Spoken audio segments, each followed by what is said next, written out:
Hello, my name is Dr. David Allen. I'm a retired cardiac surgeon and a member of the International Cannabinoid Research Society, ICRS. That means I'm a cannabinoid research scientist. And I'm here to tell you about the discovery of the endocannabinoid system, the ECS, and the significance and how it will change medicine. And we discovered the endocannabinoid system about 30 years ago, and we really didn't understand the significance of its discovery. And so we found out that this is a chemical communication that your body has. It's not electrical, it's chemical, and it's kind of like the hormone systems that people are familiar with. And your body makes these cannabinoids. They're endogenous, so they're endocannabinoids, and they perform some miraculous functions in the body. And we're just learning the significance of these functions. And basically, the endocannabinoid system is responsible for homeostasis. Most people don't understand what that really means, but it's the body's ability to maintain itself and function in the proper environment. And so it's critically important that that doctors in the future understand this control mechanism. And we're finding out that that manipulation of this endocannabinoid system will control diabetes. It controls cancer.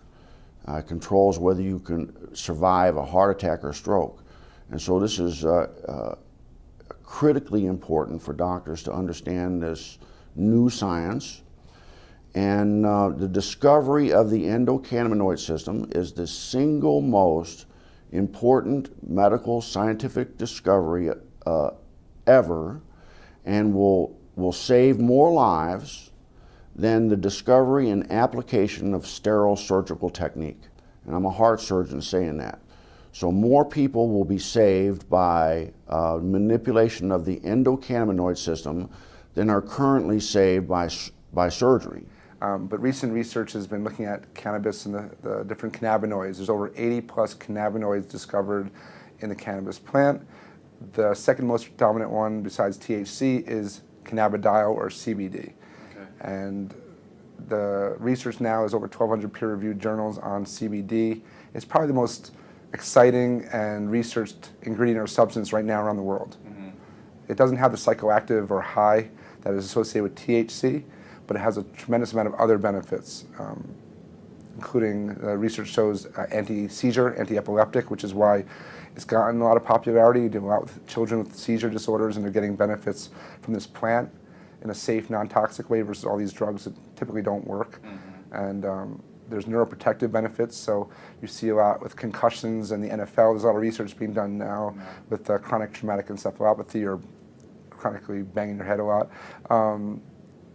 There's anti-anxiety, which is really important. It's the anti-THC of sorts. It calms you down. It helps you manage stress better, which is how I look at it. It's much more as a preventative or daily use substance than just treating disease states. Mm-hmm. And there's immune support. There's it's a huge antioxidant. There's just a tremendous. It's easier sometimes to talk about what it doesn't do than what it does. Dr. Alan Shackelford is a Harvard-trained physician.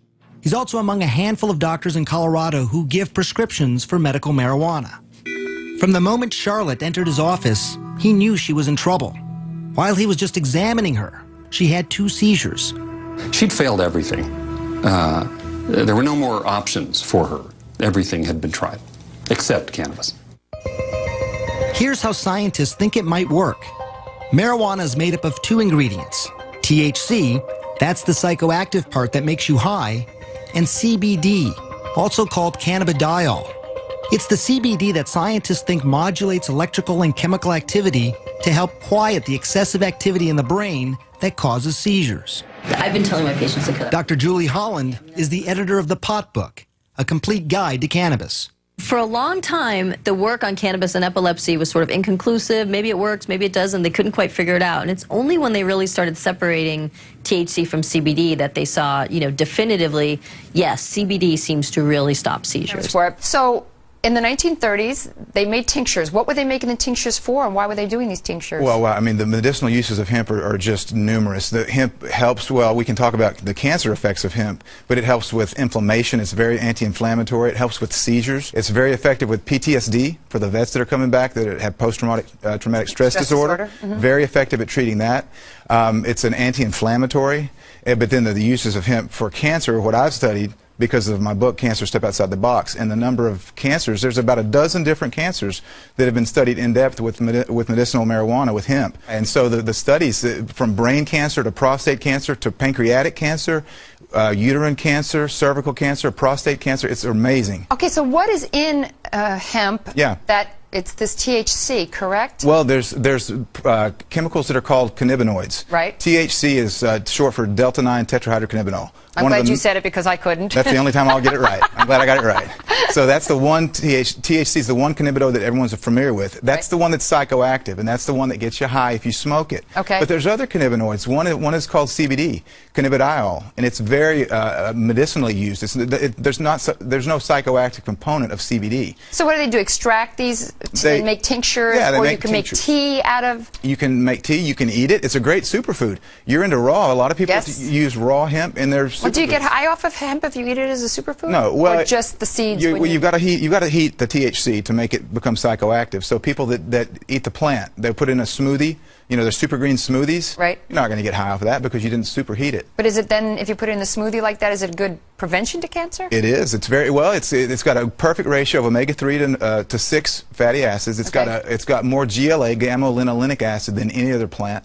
So it's got some really great fats. You're well aware of the importance of good fats in your diet. Yeah. So hemp it's a perfect superfood to eat, but it's also medicinal. I just never understood why hemp had gotten such a bad rap, and now I understand that it was really politically motivated by somebody who owned basically trees and didn't want to be in competition with the hemp to make paper. And yet, throughout the years after that, so many people suffered because of that. Yeah. So I guess it's actually a good thing that people are coming around a little bit. It is. I'm really encouraged about the different legislation in different states that are trying to legalize medicinal hemp because of the fact that it is so good. It's not just a superfood. It's not just great for industrial uses, as we've mentioned, but it's a really good medicine. Thank you so much for coming on, Ty. I really appreciate you being here. Thank you, Carol.